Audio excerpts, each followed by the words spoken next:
Okay, ang ganda ng umaga guys. Ganda ng ano, araw. Ito nga pala yung kasama natin, oh. Si Honda Zomer.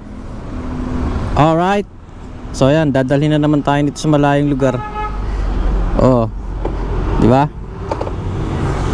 Kahit na walang gasto, ibig sabihin kung kahit na walang gasolina to, malayo ang mararating natin.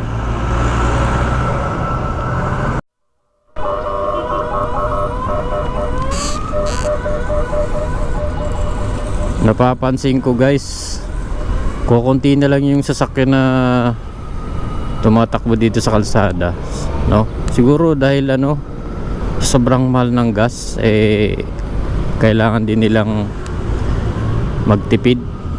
Siguro yung iba nakikisakay na lang, nakikisabay sa mga kakilala, kaopisina, no? Kaysa magdala pa ng sariling sasakyan. Ako, napaka mahal na ng gas ngayon.